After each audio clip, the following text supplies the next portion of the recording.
മാന്യ പ്രേക്ഷകർക്ക് എൻ്റെ പ്രണാമം. ഇനി കുറച്ച് ശാസ്ത്രത്തിലേക്ക് കിടക്കാണ് കേട്ടോ. ഭാരതത്തില് ഇരുമ്പ് എന്ന ലോഹം പലപ്പോഴും ചരിത്രകാരന്മാർ പറയുന്ന മാതിരിയൊന്നുമല്ല. അസാധാരണ ടെക്നോളജി ഭാരതത്തിലുണ്ടായിരുന്നു. ആലോചിച്ചോട്ടെ, ഡൽഹി അയൺ പില്ലർ BC 50 ഉണ്ടാക്കിയതാണ്. ഇന്നും അത് തുരുമ്പ് പിടിച്ചിട്ടില്ല.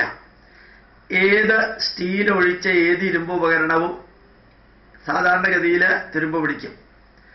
7 ടൺ ഭാരമുള്ള 21 അടി പൊക്കമുള്ള ആ ഇരുമ്പ് സ്തൂപം ഉണ്ടാക്കിയത് 30 പൗണ്ട് ഭാരമുള്ള ഇരുമ്പിൻ്റെ സിലിണ്ടറിക്കൽ പീസുകൾ ഫോർജ് വെൽഡ് ചെയ്തിട്ടാണ്.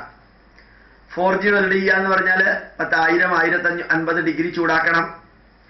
ഈ ഡീസലും പെട്രോളും കൽക്കരിയും ഇല്ലാതിരുന്ന, ഇലക്ട്രിസിറ്റിയും ഇല്ലാതിരുന്ന കാലത്ത് ഇത്രയും അധികം ചൂട് എങ്ങനെയാണ് ഉണ്ടാക്കിയവര്?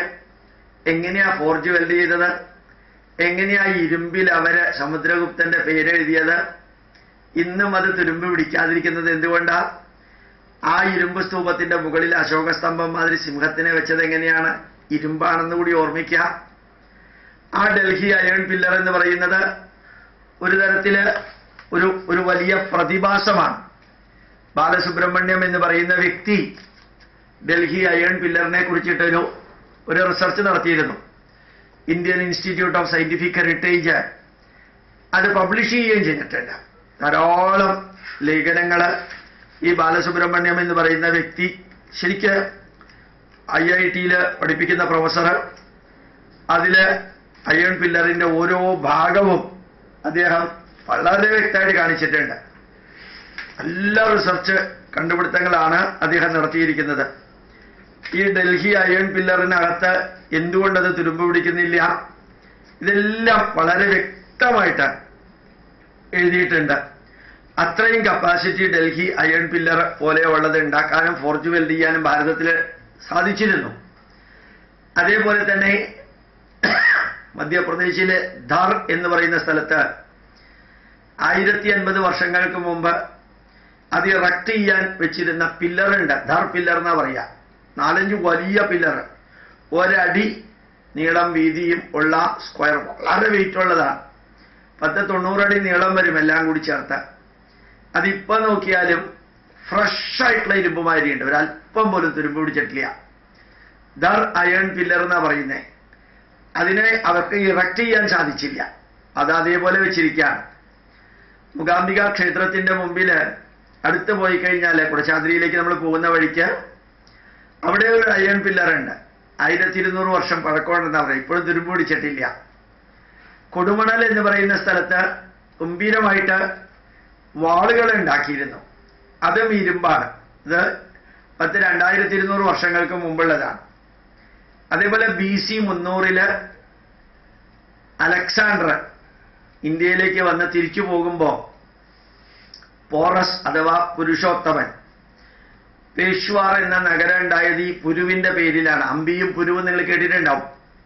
23 നൂറ്റാണ്ടുകൾക്ക് മുമ്പ് പുരു ഈ അലക്സാണ്ടർക്ക് കൊടുത്തത് 30 പൗണ്ട് വുഡ്സ് സ്റ്റീലാണ്. വുഡ്സ് സ്റ്റീല്, തുരുമ്പ് പിടിക്കാത്ത സ്റ്റീല്.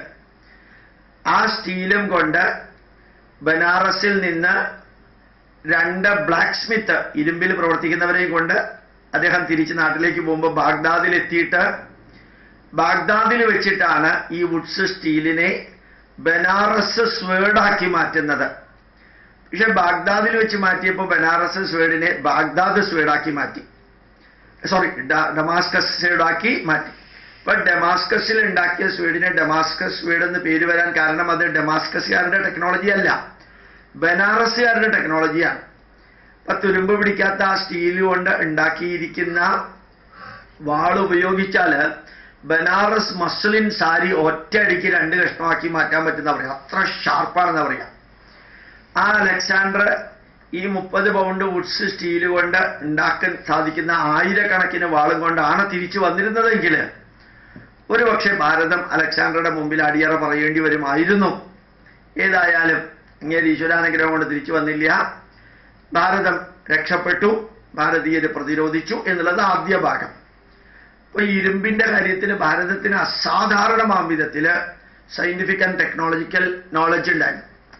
നമ്മുടെ ഇൻസ്റ്റിറ്റ്യൂട്ട് പബ്ലിഷ് ചെയ്തൊരു പുസ്തകമുണ്ട്, ancient Indian minerals and metals of India. അതിൽ നമ്മൾ ഈ ആയുർവേദത്തിൽ ലോഹാസവമുണ്ട്. നമ്മുടെ ശരീരത്തിന് ഇരുമ്പ് വേണമെന്ന് കണ്ടുപിടിച്ചത് മോഡേൺ സയന്റിസ്റ്റ് ഒന്നുമല്ല, നമ്മുടെ ആയുർവേദത്തിൽ ഭംഗിയായിട്ട് പറയുന്ന ചരകസംഹിതയിൽ അയേൺ ടോണിക്കിനെ കുറിച്ച് പറയുന്നുണ്ട്. യുക്താനി ലോഹവത് കുംഭേ സ്ഥിതാനി ഘൃതഭാവിതേ സംവത്സര നിധേയാനി പല്ലേ തദൈവ ച. കുറെ ഇരുമ്പിന്റെ സാധനങ്ങൾ ഒരു വർഷത്തോളം നെയ്യിലിട്ട് വെക്കുക. അപ്പൊ അത് കുറേശ്ശെ തുരുമ്പ് പിടിച്ച് ആ ഇരുമ്പ് നെയ്യിൽ വരും. ആ നെയ്യാണ് ലോഹഘൃതം എന്ന് പറഞ്ഞ് അനീമിയ ഉള്ളവർക്ക് കൊടുക്കുക. അപ്പം നമ്മുടെ ശരീരത്തിന് ഇരുമ്പ് സത്ത് വേണമെന്നുള്ള അറിവ് ചരകസംഹിത BC 300-400 എഴുതിയ കാലത്തും അറിയാമായിരുന്നു. മാത്രമല്ല 3 വിധത്തിലുള്ള ഇരുമ്പിനെ കുറിച്ച് രസരത്ന സമുച്ചയം AD 900 എഴുതിയത് മുണ്ടം തീക്ഷ്ണം ച കാന്തം ച ത്രിപ്രകാര മയസ്മൃതം. അയെന്ന് വെച്ച് കഴിഞ്ഞാൽ ഇരുമ്പ് 3 തരത്തിലാണ്. മുണ്ടം തീക്ഷ്ണം ച കാന്തം ച.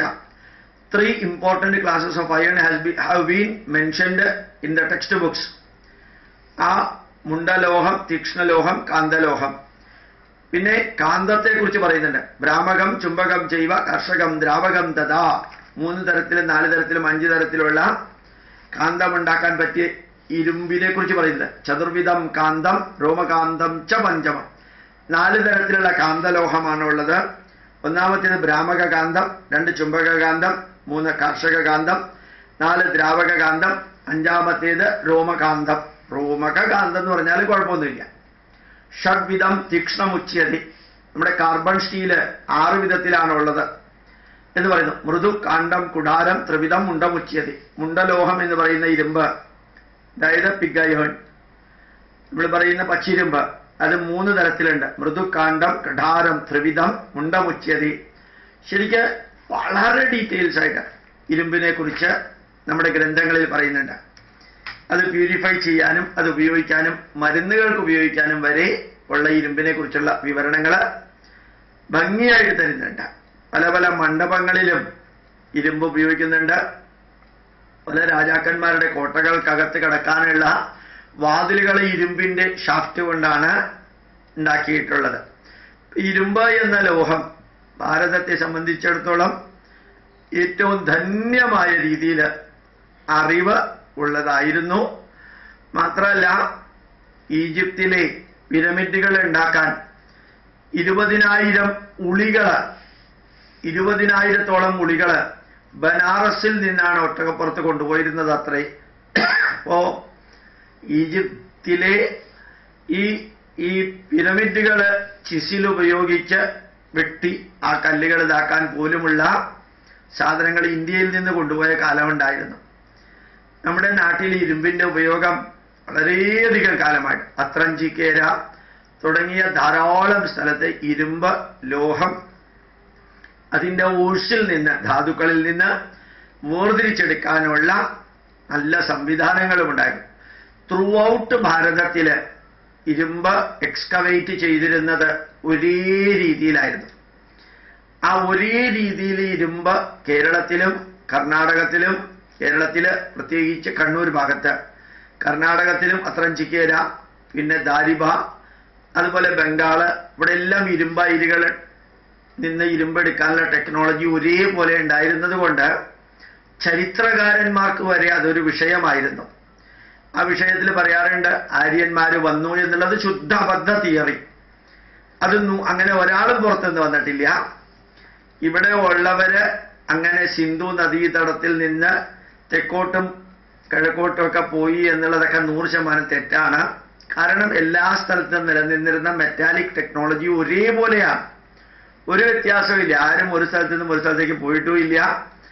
ഇതിങ്ങനെ ആട്ടിൻപറ്റങ്ങളും പശുക്കളും പോകുന്ന മാതിരി അവരിങ്ങനെ കിഴക്കോട്ടും തെക്കോട്ടും നടന്നു എന്നുള്ള മണ്ടത്തരമൊക്കെ ഇന്ത്യക്കാരെ അവഹേളിക്കാനും പുച്ഛിക്കാനും, ഞങ്ങൾ പണ്ട് ഇവിടെ വന്ന ആര്യന്മാരാണ്, നിങ്ങൾ ആര്യന്മാര്, അത് കാരണം ബ്രിട്ടീഷുകാരും ആര്യന്മാരാണ്, നമ്മൾ ഒരുമിച്ച് ചേരുക എന്ന് പറഞ്ഞ ഒരു കുടുംബത്തിലെ അംഗങ്ങൾ ചേരുകയാണ്, അതുകൊണ്ട് ഞങ്ങൾക്ക് നിങ്ങളെ ഭരിക്കാൻ സ്വാതന്ത്ര്യമുണ്ട് എന്ന ധാരണ ഉണ്ടാക്കാനാണ് ഈ ആര്യൻ ഇൻവേഷൻ തിയറി അതൊക്കെ തെറ്റാണെന്നും മോഹൻജോദാരോ ഹാരപ്പയുടെ കാലഘട്ടം BC 1000 BC 1500 അല്ല, BC 6000 7000 അടുത്ത കാലത്ത് തെളിയിക്കേണ്ടായി.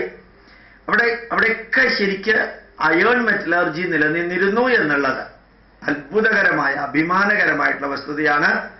ഒരു ശാസ്ത്ര വിഷയവും കൂടി ഇന്ന് പറഞ്ഞു എന്ന് മാത്രമേ ഉള്ളൂ. പ്രണാമം, നമസ്കാരം.